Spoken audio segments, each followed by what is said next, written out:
believe we've had the pleasure. No, we haven't had the pleasure, because if we had been pleasured, I think we'd have known about it. We knew them, we loved them, they remade them, we hated them. What do you think is a joke? You numb nut. Welcome to WatchMojo.com, and today we're counting down our picks for the top 10 worst movies based on a TV series.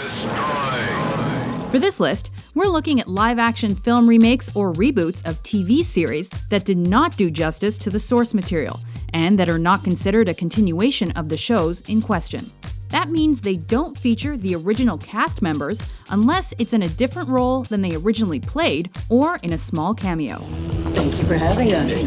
Good evening. Welcome to Colin. Thunderbird 5, major damage sustained, possible strike by a meteor. Yep. Number 10, Thunderbirds. Thunderbirds are go. How about Thunderbirds are no? Starring Bill Paxton and directed by Star Trek's Jonathan Frakes, this big screener uses virtually nothing from its classic 60s TV source. As far as I can see, London, nothing can save us short of a miracle. That's just what you might get. Many of the tweaks were minor and involved modernized sets, new uniforms, and far less smoking. Kill them all. But even the most casual viewers noticed that they swapped the original marionettes for live actors. Saving lives is a dangerous business, but it's what we do. It's not every day you can anger a built-in fan base and bore the general public, but Thunderbirds found a way. Ooh, I wish I could be a Thunderbird one day. Thunder turd. Number 9, Dark Shadows. What sorcery is this? Featuring the director-actor combo of Tim Burton and Johnny Depp, this flick isn't sure what it wants to be. I want to live forever like you. I'm afraid that is out of the question. Based on a late 60s gothic soap, the film is at times a horror, occasionally a drama, and sometimes a comedy. If this is some kind of a joke, consider it played. But it doesn't work as anything other than a vehicle for an overly made-up, overacting Johnny Depp. I attempted to throw myself from a cliff. Tragically, to no avail. While most critics felt it maintained the soap opera-ness of the original series, it doesn't really deliver on it, instead offering up lame jokes and forced spookiness. Are you stoned or something? They tried stoning me, my dear. It did not work. Stop it! Stop it! I order you to stop! Negative. Number 8, Lost in Space. There's a lot of space out there to get lost in. Starring Matt LeBlanc, which was an option in the late 90s, and Heather Graham, which was a requirement, the film gets lost soon after takeoff. Is there room in these tubes for two? There's barely enough for you and your ego. With the core concept of the TV series taking a backseat to mindless action, Danger, Will Robinson, danger. the studio decided to swap the metallic jumpsuits of the 60s with plastic armor for the 90s, add a space monkey, and replace the creepy Dr. Smith with a creepy Gary Oldman. Never fear. Smith is here. But we'll concede that last one was probably a major improvement. This world or any other. Never trust anyone. Especially me. Ralph Cramden, operator of this machine and this machine. Number 7, The Honeymooners. I feel like busting loose. From the director of some other things comes this. While Cedric the Entertainer gained praise for his portrayal of Ralph Cramden, critics had little else positive to say about this movie. I'll take you to the moon, Alice. While the original Jackie Gleason series was rife with get-rich-quick schemes, How do you like those apples? How do you like these apples? Ralph and his buddy Norton's motivation was typically to make ends meet, rather than to make massive leaps ahead. Like the guy who came up with the thong, okay? He was short on material and he used what he had. Attempts to update the 50s humor just resulted in already dated urban humor. Beyonce is more peach-shaped, like the way Shaka Khan used to be back in the day. Still, better that than spousal abuse. You watch this coming out your mouth, boy. You digging your grave with your tongue now. You gonna get your ass whipped. Number 6, I Spy. What you're about to hear is a national secret. 2002 was not a good year to be Eddie Murphy. Yeah, he said something about America needs me. His third movie to tank that year, I Spy lost $20 million at the box office. I made $24 million last year. And I'm standing down here in a river, a human sludge. You ask me, am I okay? The original late 60s Secret Agent series featured light, witty exchanges between stars Robert Culp and Bill Cosby, but the gritty story remained the focus. Kids you hired. What did you tell him? Why? Well, he thinks we're spies. I told him that. You did what? However, the big screen take often veers into spoof and parody. It's a joke, man. Don't shoot the guy. Let him go. He's with me. Sorry about that, guys. Take it easy. That change in tone, coupled with the role reversal of Murphy and Owen Wilson, left audiences with a film that looks very little like its TV source. It's a spy mask. It's a special spy mask. Put it on. Look like a sock. Hey, man, this is a sock. Number 5, The Mod Squad. Showtime. Described by Roger Ebert as the most expensive Nancy Drew mystery ever filmed, the Mod Squad movie is well acted, well directed, and even remains true to its late 60s, early 70s source material. Bingo! Telling the story of hip, undercover cops. You think this is a joke?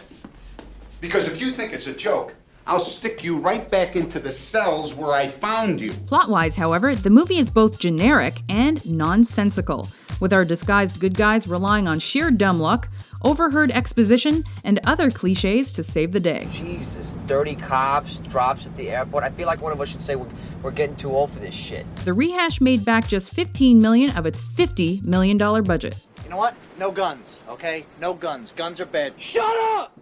I know a guy wants... Shut up! Number 4, Bewitched. I want to be a movie star again.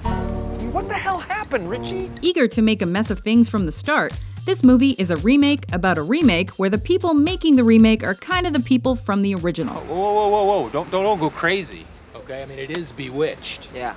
The meta factor starts with Isabel Bigelow, an everyday witch cast as everyday witch Samantha. Isabel Bigelow.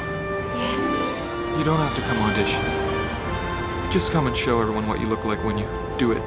While the self-referential premise could have worked, and Nicole Kidman and Will Ferrell are pretty good in the film, its formulaic plot just doesn't do justice to the 60s classic. I have yet to see a table lighter that works. Just once, I would like to see... Y'all ready to order? Number 3, The Dukes of Hazzard. You better be reading my name tag, friend. Oh, I am. I noticed your initials were, Double D.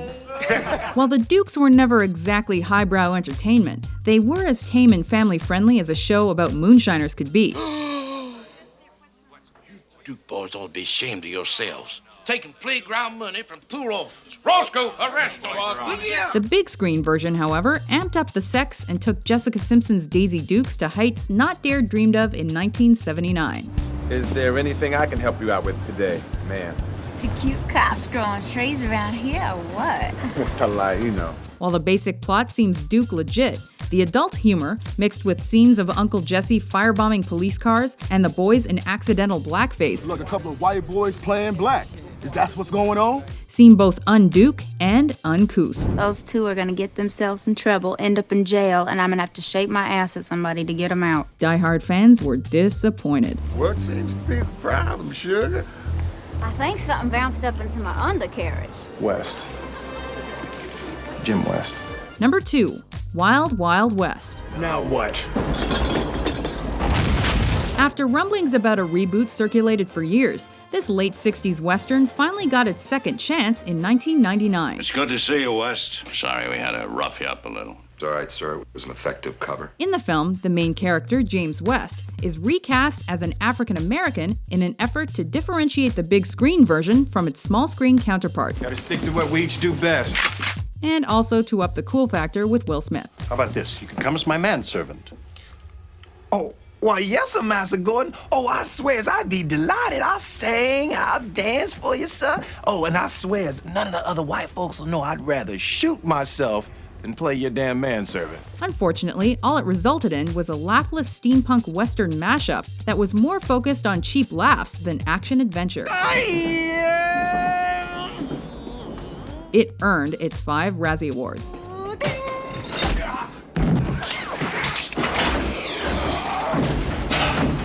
I love this train.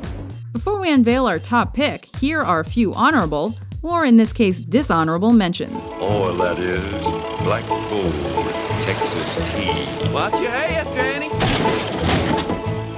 I think you should come and look at this. Do you realize what this means? Yes! It means Matt Lauer can suck it! Mind your P's and Q's. Don't forget to dot the I's. Certainly.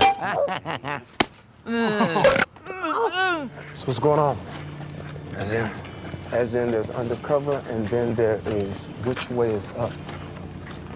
Oh, you think I'm in so deep I forgot? I will never doubt you. This is merely the beginning. Number 1, The Avengers. It's bad. This movie has more than its share of problems, and the absence of Diana Rigg in a catsuit is the least of them. Must be very uncomfortable. It is. Although strongly cast, the Hollywood take on this 1960s British series suffers from heavy-handed editing, the result of which is a storyline lacking in detail, plot points, and resolution. Perfect dress rehearsal. Across the pond, many felt the American writers missed the mark in terms of adapting the British quirkiness that made the original series work in the first place. You'll pay for that. Do you agree with our list? Oh, yes, ma'am. What's your least favorite big screen remake of a TV show? When I get that feeling, I need sexual healing. For more epic top 10s published daily, be sure to subscribe to WatchMojo.com. You may strategically place your wonderful lips upon my posterior and kiss it repeatedly.